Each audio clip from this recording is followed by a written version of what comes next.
Thank you for joining us this week. I want to talk about something that's very important, 70 AD.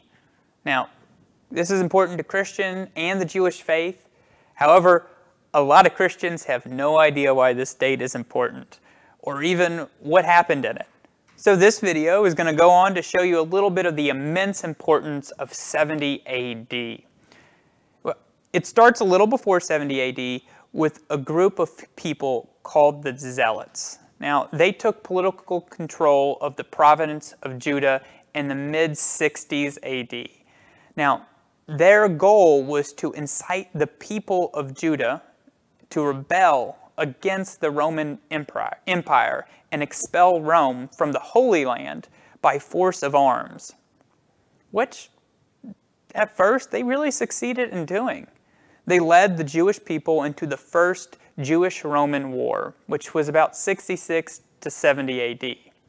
Now, ending in 70 AD can kind of give you a little bit of hint on where the importance of 70 AD comes from. 70 AD was the end of the war because it was the siege of Jerusalem and the sacking of the temple in Jerusalem. The temple was the most important place for the Jewish faith, and it still, after this siege and destruction, has never been rebuilt to this day. Losing the temple sent shockwaves throughout the entire Jewish faith as people tried to figure out what to do with their faith now that this central building was gone. This, during all this time in 70 AD, was the period in which most of the New Testament was being written. And in the writings of the New Testament, you can see the tensions that play across as Christ is being seen as their temple, their central place, now that the temple is nothing anymore. But we'll jump back into theology later, but let's dive into what happened. For most of what we know comes from Josephus's The Jewish War. This is the most important Roman historian of the time writing about this period. There's a biblical historian named Stephen Mason who wrote that the Jewish War was perhaps the most influential non-biblical text of Western history. Now, that's a pretty lofty thing for him to say about it, and this whole history takes place from the Jewish history when it started Roman control to the end of this war. It was written by a Jewish man, Josephus, who was captured by Rome and later became a Roman Jewish freedman.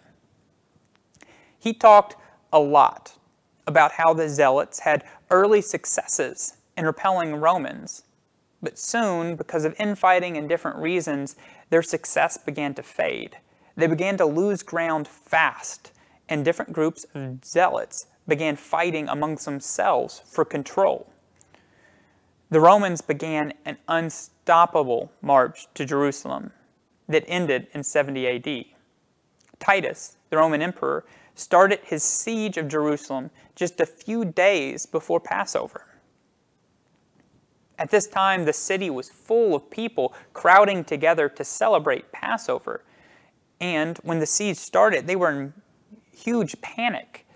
The siege started on the western section of the outside wall. Now, there was 3 different walls circling the intersection of the city, ending with the temple.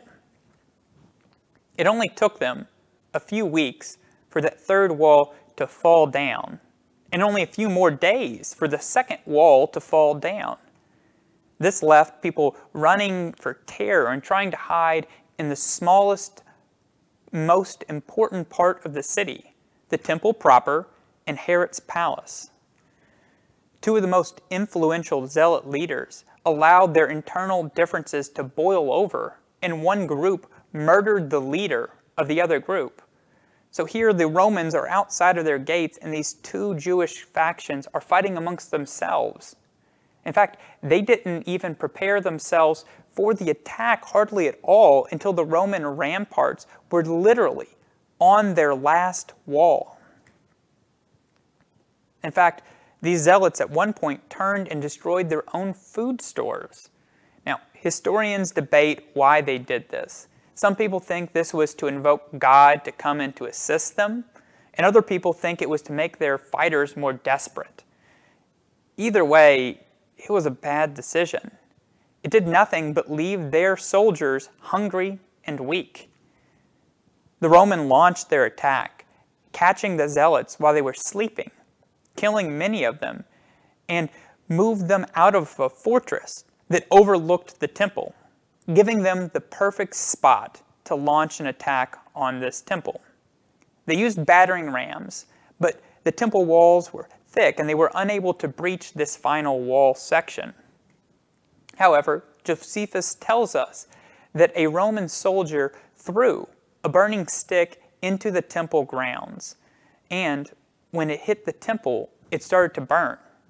And it burned the temple down until there was nothing left.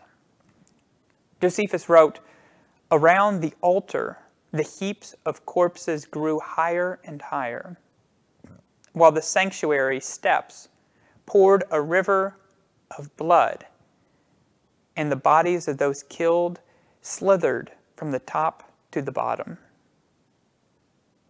After the temple fell, the Jewish people were defeated.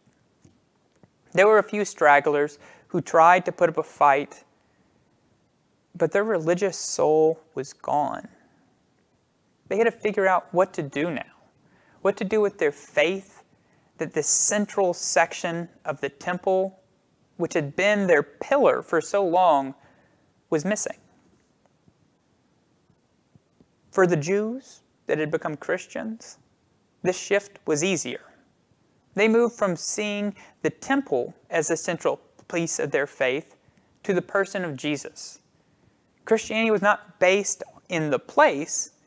The temple was the resurrection. In fact, Christians already had an answer before the temple fell for what to do with the lack of a temple. And this easily could have been a reason for the quick growth around this time. And many early Christians took the destruction of the temple as a sign of the transition from the old belief into a new belief in Jesus. Now, this is an incredibly quick overview of the importance of 70 AD and the destruction of the temple to Christians. But I hope you've learned something and you've enjoyed this little bit of time we've had together, and I hope you'll join us next time. Thank you.